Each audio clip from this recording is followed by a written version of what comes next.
올해의 네 가지는 결국 AI, GLP-1, 그리고 비트코인, 그리고는 신흥국 주식. 자동차 업황 시황 전반적으로 아직은 바닥이 안 보인다. 저는 2차 전지를 매우 좀 부정적으로 보는 사람입니다.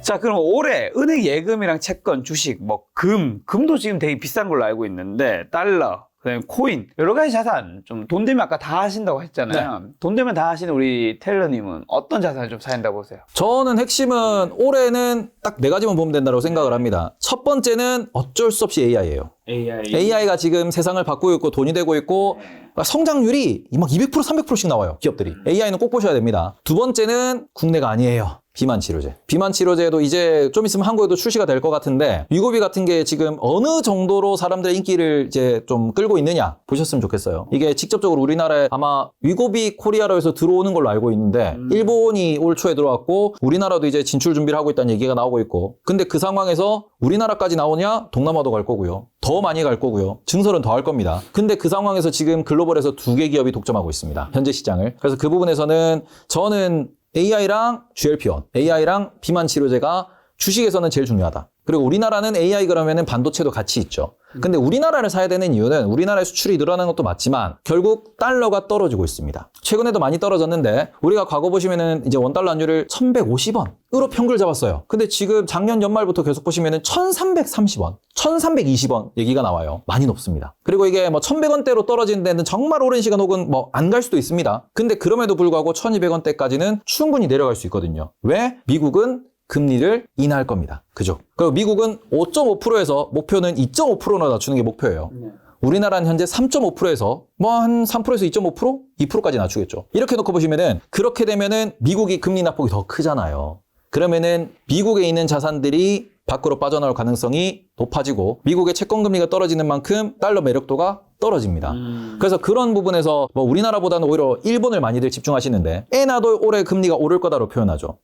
미국은 금리가 떨어지는데 일본은 금리가 올라가요. 그러니까 이제 큰 돈 자체가 달러에서 엔화로 이동할 수 있는 부분이고요. 이게 달러 약세를 만들 수 있는 부분이고 이렇게 되면 뭐가 좋냐? 신흥국 주식이 좋습니다. 우리나라도 마찬가지고 중국도 마찬가지고 인도 아니면 동남아시아 다 마찬가지일 거예요.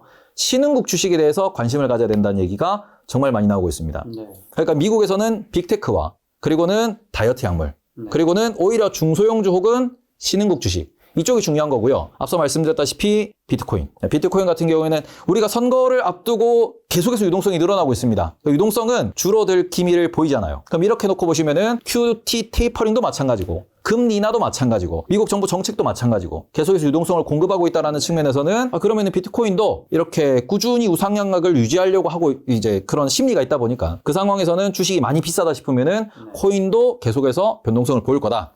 저는 그래서 이번 올해의 네 가지는 결국 AI, GLP-1 그리고 비트코인 그리고는 신흥국 주식 이렇게 생각하고 있습니다. 주요 섹터별로 조금 더 깊게 들어가 보면 반도체에서 이제 연일 신고가 찍는 엔비디아. 네. 어떻게 보세요? 제가 400달러도 얼마 전에 봤던 것 같은 정신 차리고 보니까 900달러네요. 다 왔죠. 왜 다 왔다라고 표현드린 이유가 뭐냐 그러면은 우리가 400달러 보셨다 그랬어요. 400달러가 그 미국 기업들은 항상 제가 말씀드리는 게 있어요. 시가총액 보세요. 한 주당 가격을 보지 마시고 시총을 보셔야 됩니다. 그리고 시총과 성장률과 이 PSR, PER 이런 지표들을 보셔야 되는데 지금 그 전에 엔비디아의 목표 주가가 일단 한 500불 정도였었어요. 네. 그리고는 400불, 500불 왔다 갔다 했습니다. 이게 1조 달러 근처에서 돌았어요. 그러니까 우리가 소위 말해서 1000빌리언. 1000조 달러, 1000조 원이죠. 이제 그 부분에서 왔다 갔다 했는데 지금 그 상황에서 800달러 목표 주가가 나왔던 그 포인트가 뭐냐 그러면 거기가 우리가 이제 2000빌리언이었어요. 그러면은 지금 목표 주가가 가장 높은 곳을 보시면은 1200달러죠. 1200달러면은 그러면 우리가 3000빌리언까지 갈 수 있냐 없냐예요. 그리고 3000빌리언의 벽을 넘으면은 마이크로소프트가 보입니다. 그러니까 지금은 이 상황에서 엔비디아가 성장을 엄청 잘하는 건 맞아요. 엄청 이제 매년 이렇게 매 분기 더블이죠. 그렇게 늘어났단 말이에요. 연간으로 8배, 10배 성장을 해버렸으니까 사람들이 거기 놀란 건데 문제는 여기에 있는 비밀이 뭐냐면은 영업이익률이 이제 20%, 30%대 나오다가 영업이익률이 60%까지 올랐어요. 매출도 늘어났지만 그 상황에서 돈을 엄청나게 많이 남기고 있다 이 소리인데 그러면 돈을 계속 이렇게 많이 남길 수 있을 거냐라고 보면은 그건 조금 한 길어봤자 2, 3년일 거다. 2, 3년 동안 이렇게 영업이익률을 계속 많이 남긴다 그러면은 경쟁자도 등장을 할 거고 혹은 캐파 증설도 될 거고 그리고는 기존에 라인이 많이 깔려있기 때문에 수요가 점점 줄어들 수 있다. 그러면 그 수요가 줄어드는 과정에서는 당연히 영업이익률이 떨어지겠죠. 그렇게 놓고 보시면은 이제는 그래서 지금 돈을 잘 버는 건 맞는데 내년, 내후년, 지금은 내년, 내후년을 보고 투자하는 거잖아요. 근데 내후년을 봤을 때는 그러면은 뭐 1,000불, 1,200불 말 그대로 이제 3,000빌리언이라고 하는 그 정도의 시가총액을 가진 기업이 됐다. 3,000조라는 그 가치를 가진 기업이 됐다라고 하면은 그 이상 갈 수 있을까는 물음표가 찍히는 거거든요. 그래서 그 부분에 있어가지고 지금 마이크로소프트도 3,000조대입니다. 4,000조를 가지 못했어요. 애플은 오히려 지금 이제 3,000조 밑으로 빠졌거든요.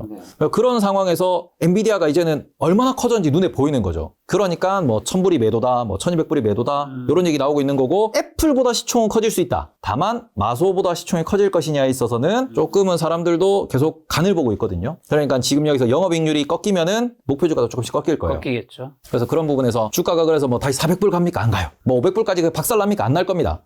횡보하는 모습을 보이게 될 거다. 그리고 그 상황에서 오히려 지금 엔비디아가 이렇게 AI에 대해서 기대감을 받고 있는 그 부분은 AI가 이만큼 큰 경제를 만들 것 같으니까 그 부분에 있어서 기업들이 투자하고 실적이 잘 나오는 거거든요. 그러면은 엔비디아가 하드웨어를 팔았어요. 그러면은 그걸로 코딩을 해서 뭔가 비즈니스 모델을 만들어서 제품을 판매합니다. 서비스를 판매해요. 그 돈 누가 법니까? 그게 마이크로소프트고 메타고 구글이고 아마존이고 애플이고 테슬라는 아직 잘 모르겠어요. 네, 그렇기 때문에 그런 우리가 소위 말해서 빅테크 기업들은 엔비디아 다음으로 오히려 또 올라갈 겁니다. 서비스가 나와서 돈을 벌기 시작할 거니까. 실제로 최근에 그 마이크로소프트랑 아마존 주가가 많이 올라가는 이유는 클라우드 사용량이 늘었기 때문이에요. 그리고는 지금은 클라우드 사용량이 늘어난다를 AI가 확대 보급되고 있다라고 해석합니다. 근데 그게 나중에는 실제로 아직까지는 클라우드라고 보고 있지만 나중 되면은 우리가 AI 매출이 얼마가 나온다라고 기록하는 순간이 올 거고요. 그때부터 그 성장률에 있어가지고 어찌 보면은 빅테크들이 다시 한번 우상향을 세게 보일 겁니다. 그럼 그때는 엔비디아는 좀 쉬고 우상향이 약해지더라도 그러면 다른 빅테크들이 올라가겠죠. 그러면서 AI 혁명이라고 부르는 지금의 흐름이 계속해서 이어질 거다. 그런 부분에서 엔비디아는 조금 이제는 많은 분들이 보석으로 보기 시작했다. 그렇게 해석하시면 될 것 같습니다. 그럼 지금 미국 빅테크 주식 중에서 지금 사도 괜찮은 것들은 어떤 게 있는 거죠? 짧게 보시면 여전히 저는 엔비디아. 왜냐면 엔비디아가 그래서 아까도 말씀드렸지만 박살날 주식이 아니에요. 유동성, 변동성이 제일 공급이 잘 되고 변동성이 제일 큰 기업은 엔비디아이기 때문에 저는 그 관점에서는 엔비디아는 지금 뭐 단기가 됐든 아니면은 목표 주가를 그죠. 지금은 이제 900달러대이기 때문에 1000달러 보면 얼마 없어요. 근데 이게 다시 900달러 깨지고 800달러 내려가면은 1000달러 보고 또 매수가 들어올 겁니다. 이런 식으로 이제 매매 관점에서는 엔비디아는 좀비처럼 살아날 거고 이제 그 과정에서 앞으로 장기로 보면은 누구를 사야 되냐? 저는 지금은 이제 메타가 많이 매력적이다. 네, 과거에 제가 2021년도에 아직도 영상에 댓글이 달립니다. 메타는 안 됩니다. 라고 한참 그때 이름 바꾸고 내부 고발 나오고 그렇죠. 그다음에 이제 메타버스 얘기할 때 메타버스는 돈이 안 된다. 주가 아주 폭락했죠 그때. 쟤는 메타버스 얘기하고 하는데 저거 잘못 방향을 잡은 것 같다. 매우 부정적으로 말씀드렸다가 그 당시에는 별 제가 유명하지도 않았고 뭐 이렇게 조회수도 안 나왔으니까 별게 없었는데 최근에 주가 오르고 욕 먹었겠죠. 최근에는 이제 너가 뭘 아냐. 반꿀 이러고 있는데 저 지금 라이브에서 맨날 말해요. 메타 좋다고.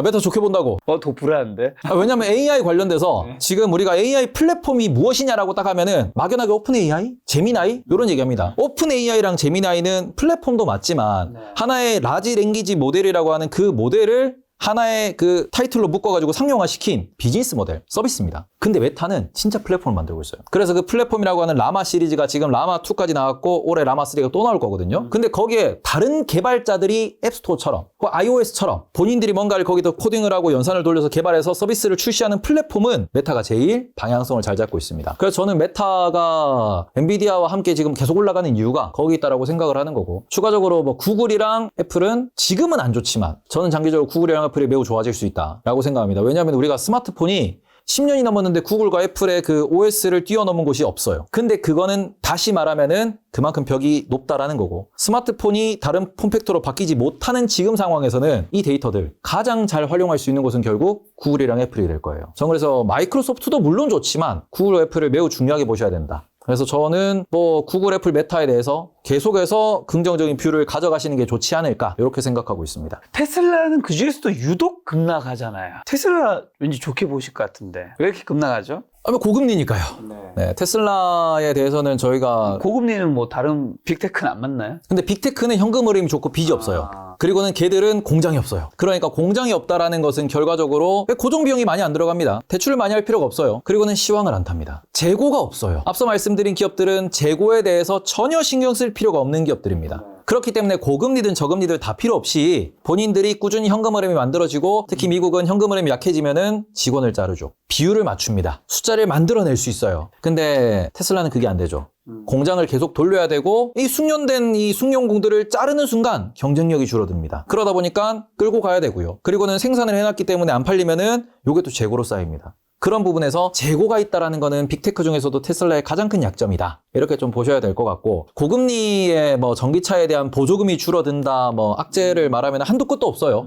그런 부분에서 지금 테슬라의 가장 큰 문제는 앞서 말씀드린 현금 흐름 기준에서 테슬라의 현금 흐름이 앞으로 좋을 거냐라는 겁니다. 근데 테슬라의 현금 흐름에 대해서 이제 월스트리트에서도 되게 많이 분석을 하는데 올해는 현금 흐름이 안 좋을 거다. 앞으로 돈 들어갈 때는 많고 증설할 때도 더 많고 그러고는 이 상황에서 자동차를 그래도 비싸게 팔아야 되는데 비싸게 팔기 위해서는 보조금도 있어야 될 거고요. 고객들의 수요도 있어야 될 겁니다. 고금리니까 수요가 꺾인 상황에서 정부의 보조금도 지금 줄어들어 있는데 이 와중에 전기차 수요가 어디까지 회복될지 아직 모르다 보니까 그런 부분에서 신사업이 아직까지 제대로 된 현금을 못 만들어주고 아직까지 투자가 필요한 상황이고 뭐 로봇도 마찬가지겠죠. 그런 부분에서 앞으로 미래는 창창하지만 현금 흐름만 놓고 보면은 요 기업이 빅테크랑은 다른 결을 타고 있다. 그게 확인되기 전까지는 우상향하기는 좀 어려울 거다라는 게 많은 분들의 시선이에요. 근데 고금리에서 예전부터 이제 애플과 테슬라가 가장 걱정된다라는 보고서가 많이 나왔던 이유도 애플도 물건을 팔아야 돼요. 공장은 없지만 그다음에 테슬라 같은 경우에는 본인이 직접 생산을 합니다. 물건을 팔아야 돼요. 그 자체가 유입되는 현금을 줄이는 효과이기 때문에 그게 좀 안 좋은 거고 그 부분 때문에 2차 전지라든지 모든 그 파생된 섹터 자체가 좀 안 좋은 상황이다. 앞서서 섹터 말씀하실 때도 국내 수출 증가 자동차는 애매하다라고 말씀드렸는데 지금 최대한 재고 조절을 하고 있습니다. 자동차 업계가. 하지만 그럼에도 불구하고 과거처럼 프리미엄 P는 없어졌죠.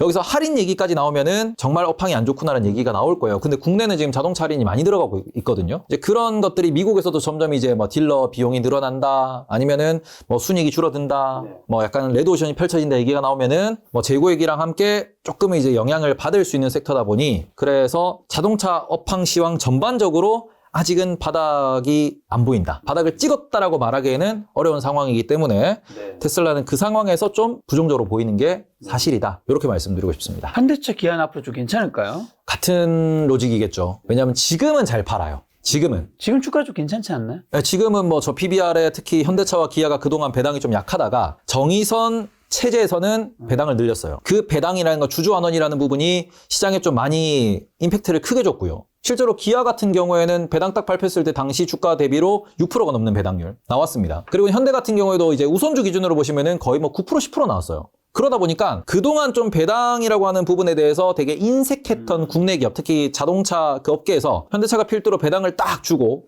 관련된 뭐 시장이 워낙 이제 과거 2년, 3년 동안 자동차 가격을 엄청 올려놨거든요. 우리가 돌려 생각해 보시면은 코로나 이전에 우리 아반떼 가격 기본 옵션 해가지고 2천만 원 밑으로도 충분히 기본 옵션은 가능했어요. 1,900만 원, 뭐 2,100만 원 이렇게. 지금 그때 거진 3천만 원 스타트거든요. 엄청 비싸졌네. 40%, 50% 올랐습니다. 자동차를 가격을 비교를 해보신 분들 같은 경우에는 못해도 30% 올랐어요, 지금. 레이가 2천만 원 시작입니다.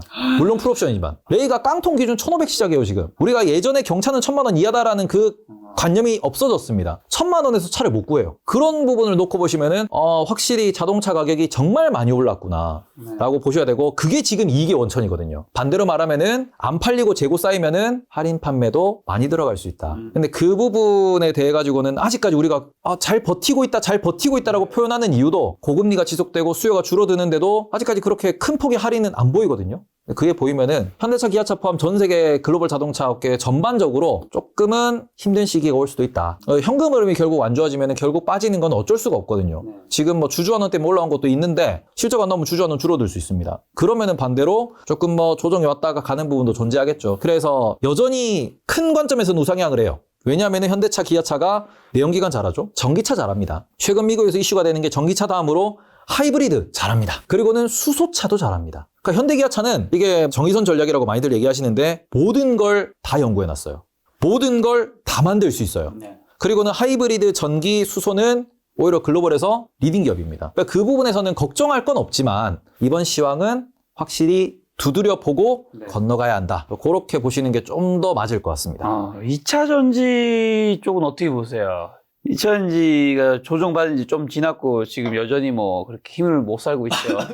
네. 뭐 여기 채널에 많은 분들이 나오셔서 네. 제가 다 챙겨보진 못했지만 네. 혹시 여기도 그 되게 댓글이 강한가요? 강한 분들한테는 강하고요. 네. 제가 적절히 뭐 필터하니까요. 네. 아니, 저는 댓글은 신경은 안 쓰지만 네. 다른 좋은 뭔가 이렇게 그 말들 중에 또 이거 강조돼가지고 네. 폭탄이 터질까봐. 왜냐 그러면 저는 2차 전지를 매우 좀 부정적으로 보는 사람입니다. 매우 부정적으로. 네. 왜냐면은 요거만 쇼츠 만들면 되겠다. 예. 제가 항상 말씀드리는 게 2차 전지는 네. 공장이 필요해요. 재고가 필요합니다. 공장이 필요하고 재고가 쌓인다, 제조업이다, 그럼 사이클 산업이에요. 우리가 맨날 얘기하는 시클리컬. 자동차도 시클리컬, 케미컬도 시클리컬, 반도체도 시클리컬, 2차 전지도 시클리컬이에요. 그러니 지금 우리는 한번 고점 찍고 떨어져서 지금 와서 리튬 가격을 보고 있습니다. 근데 그 부분에서 리튬 가격도 중요하지만 그래서 전기차 수요는 원자재 사이클과 그 다음에는 자동차, 배터리 사이클 두 가지를 다 봐야 되는 정말 복잡한 시장입니다. 반도체는 재고와 수요, 말 그대로 수요 공급만 보면 되는 한 사이클 산업이거든요. 근데 여기에서 2차 전지는 사이클이 두 개가 돌아가요. 원자재도 보셔야 되고, 그리고는 우리가 선단이라고 보는 혹은 소비자라고 하는 거기서의 사이클도 둘 다 보셔야 되기 때문에 진짜 투자하기 어렵습니다. 지금은 아직까지는 우리가 뭐 희망에 차 있지만 레드오션 한번 겪고 대규모 전쟁 한번 겪고 몇몇 기업 망하고 그 다음에 자리 잡을 거예요. 근데 그 과정이 어떻게 될지는 아직은 모르죠. 뭐 정부 중국에 대해서 벽을 세워놨고 규제를 하고 뭐 환경 규제 벌금에 여러 가지를 때리고 있지만 결국 마지막에 살아남는 기업은 5기업이 안 될 거다. 전 세계적으로 지금 배터리를 하는 기업 엄청 많거든요. 근데 그 중에서도 결국 경쟁력이 있는 기업은 5군데가 안 될 거예요. 운이 좋아서 그게 우리나라의 LG, SK, 뭐 에코프로, 삼성 이렇게 남으면은 상관없는데 그게 중국 기업과 일본 기업과 뭐 다른 뭐 국가의 지원을 받는 기업들과 우리나라 기업들이 동시에 경쟁해야 되기 때문에 과연 그 탑5 안에 몇 개의 기업이 살아남을지는 여전히 우리는 지켜보셔야 된다. 그래서 저는 아직도 대형주만 보시는 게 좋지 않나 이렇게 생각하고 있습니다. 대형주요? 네. 어떤? 뭐 예를 들어서 현금 흐름 기준으로는 삼성 SDI와 그 다음에는 포스코 그룹주가 있겠죠. 포스코 홀딩스나 포스코 케미칼 이런 데는 볼만할 것이고 기술력 기준으로 보시면 에코프로 BM 이런 데까지 같이 해가지고 좀 뭐 LG화학 정도 묶어가지고 세트로 보시면서 거기에서 과연 얼마나 투자가 필요하고 얼마나 대출을 땡길 것이며 그리고 여기서 얼마나 플러스적인 현금 흐름을 잘 만들어낼 거냐 모기업이 얼마나 많은 돈을 지원해 줄 수 있느냐 이게 결국에는 이제 레드오션의 핵심 키가 되기 때문에 그걸 놓고 좀 장기적 계열에서 보셨으면 좋겠다. 결국 지금도 사이클의 바닥이냐 하는데 이 두 가지 사이클에서 한 가지는 바닥이에요. 리튬은 바닥입니다. 근데 전기차 수요는 아직 바닥이 아니에요.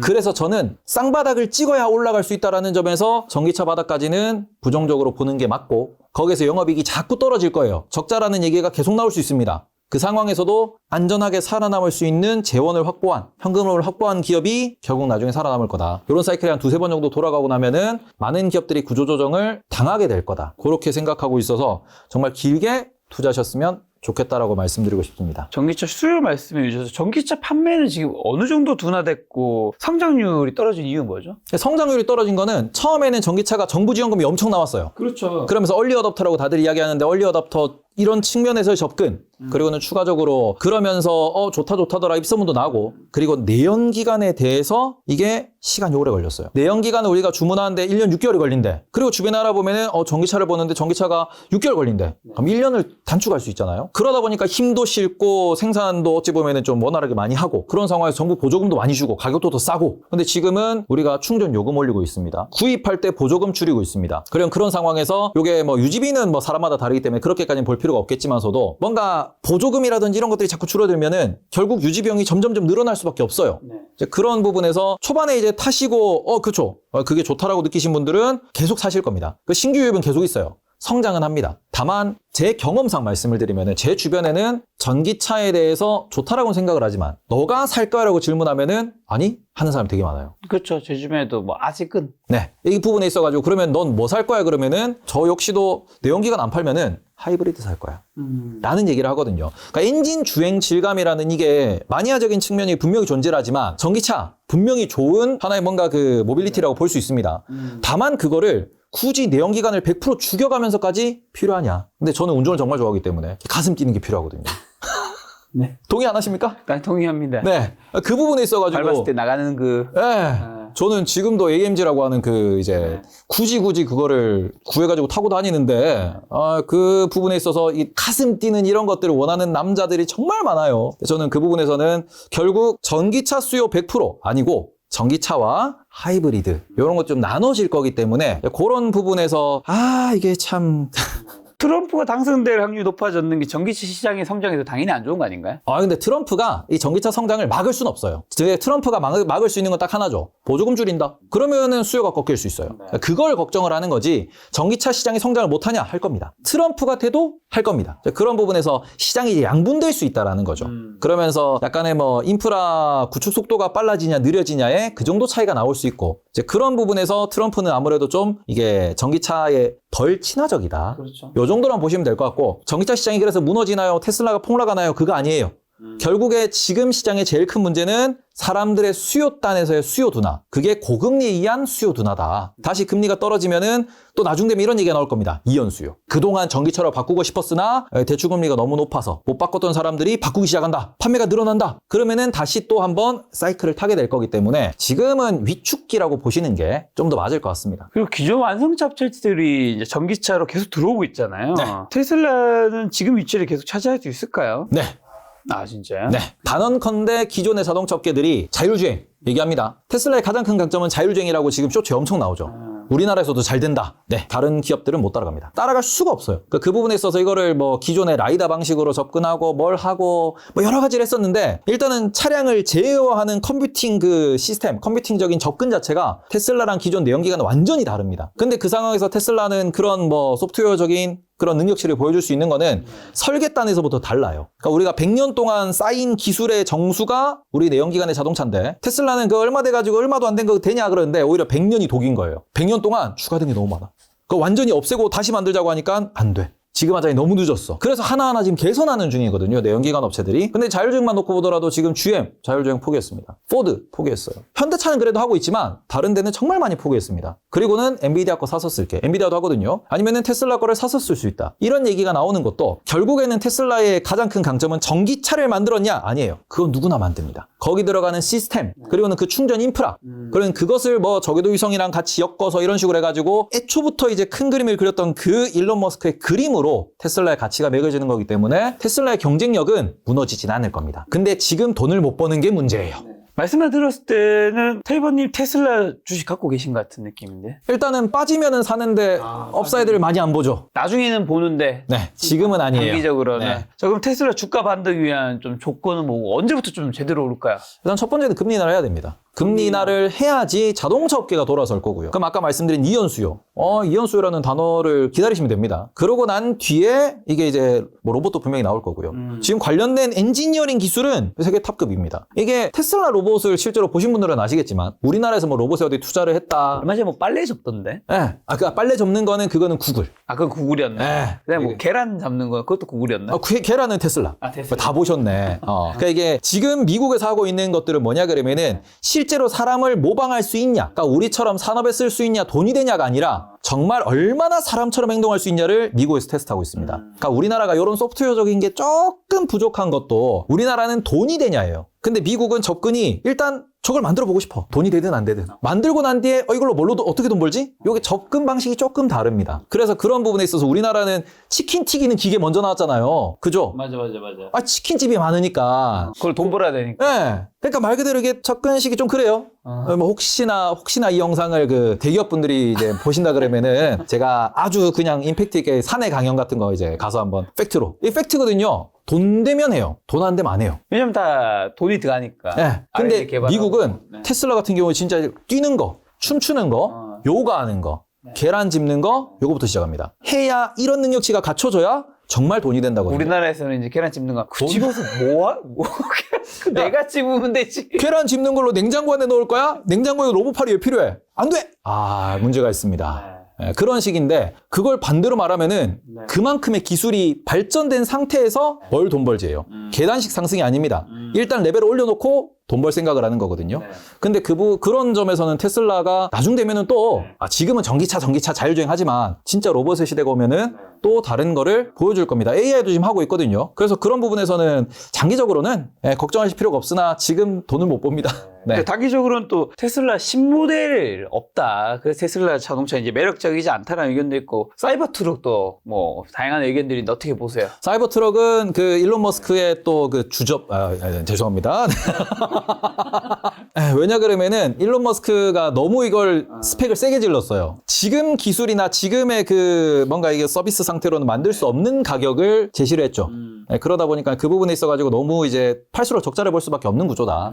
모델 2에 대한 얘기가 몇 년 전부터 나왔는데 아직도 모델 2가 지금 최근 보고서, 최근 레포트로는 26년 되면 모델 2 양산이 될 거다 합니다. 근데 BYD 지금 엄청 싼 가격으로 공격적으로 저가형 모델 공세하고 있고, 뭐 폭스바겐도 뭐 ID4였을 거예요. 그 시리즈에 보시면은 ID2였나? 그 시리즈 보시면은 계기판도 없습니다. 스마트폰 꼽아서 출발하는. 그러니까 우리나라에 약간 레이 정도 사이즈 되는 전기차인데 핸들에 스마트폰 꼽으면 그대로 출발하는 거예요. 거기에 내비가 나오고 거기에 차량 정보가 나오고 그 스마트폰 빼면은 끝나는 겁니다. 왜 이렇게 가냐? 원가 절감. 거기에 액정 하나 박는 그 비용 자체가 아깝다라는 거거든요. 근데 테슬라는 아직까지도 그런 뭐 컨셉도 없고 생산 계획도 아직은 없고, 오히려 조금 그 테슬라가 전기차의 스타트는 빨랐으나 그 확장성이 느리거든요. 이제 그 부분에서 약간은 시장에서 불만을 표하고 있다. 근데 확실히 뭐 저가형 모델이 돈은 안 될 겁니다. 근데 그 확장성이라는 측면에 있어가지고 약간은 시장에서 좀 불만족스럽고, 근데 테슬라가 딱히 거기에 대해서 언급이 없어요. 그러다 보니까 애플이 AI 언급 없어서 빠지듯이 테슬라도 저가형 모델에 대해서 언급이 없다라는 점, 계획이 없다라는 점이 결국 발목을 잡고 있는 상황이라고 보시면 될 것 같습니다. 그럼 테슬라 주식 가지고 있거나 사고 싶으신 분들 좀 투자 어떻게 해야 될까요?